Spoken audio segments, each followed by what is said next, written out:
হাদি হত্যা ফয়সালের ব্যাংক হিসাব নিয়ে নতুন চাঞ্চল্যকর তথ্য বেরিয়ে এলো, যা জানলে আপনিও অবাক হয়ে যাবেন।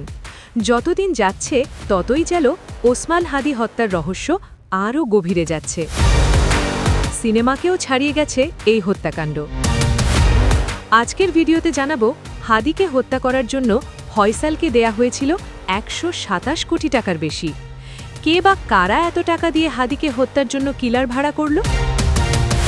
ইনকেলাব মঞ্চের সাবেক আহ্বায়ক ও মুখপাত্র শরীফ ওসমান বিন হাদি হত্যা মামলার প্রধান আসামি ফয়সাল করিম মাসুদ ও তার স্বার্থ সংশ্লিষ্ট ব্যক্তিদের 8টি ব্যাংক হিসাব অবরোধের নির্দেশ দিয়েছেন আদালত।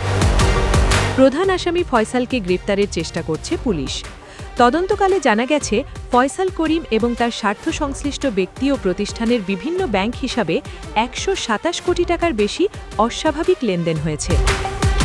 পাশাপাশি অভিযুক্ত ফয়সাল করিম এবং তার স্বার্থ সংশ্লিষ্ট ব্যক্তি ও প্রতিষ্ঠানের বিভিন্ন ব্যাংক হিসাবে প্রায় 65 লাখ টাকা রয়েছে।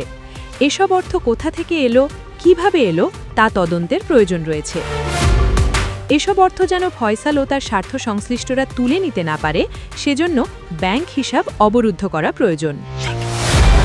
এদিকে ওসমান হাদি হত্যাকাণ্ডে জড়িত মোটরসাইকেল চালক আলমগীরের ঘনিষ্ঠ সহযোগী হিমনকে গ্রেফতার করেছে পুলিশ।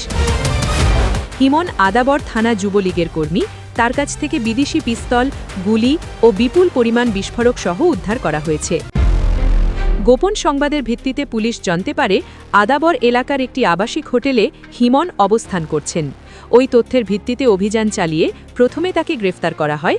পরে তার দেওয়া তথ্য অনুযায়ী আরও অভিযান চালিয়ে একটি বিদেশি পিস্তল, 3 রাউন্ড গুলি এবং বিপুল পরিমাণ বিস্ফোরক উদ্ধার করা হয়। পুলিশের সূত্র জানায়, হাদি হত্যাকাণ্ডে জড়িত ফয়সাল ও আলমগীরের সঙ্গে হিমনের ঘনিষ্ঠ সম্পর্ক রয়েছে। প্রায় 2 মাস আগে তিনি দুবাই থেকে বাংলাদেশে ফেরেন। গোপন সংবাদের ভিত্তিতে প্রথমে আদাবরের রাজ্জাক হোটেল থেকে তাকে গ্রেফতার করা হয়। পরে তার দেওয়া তথ্য অনুযায়ী আদাবরের 17B এলাকার মেহেদির বাসা থেকে পিস্তল, গুলি ও বিস্ফোরক উদ্ধার করা হয়। আরও জানতে প্রশ্ন চ্যানেলের সাথেই থাকুন।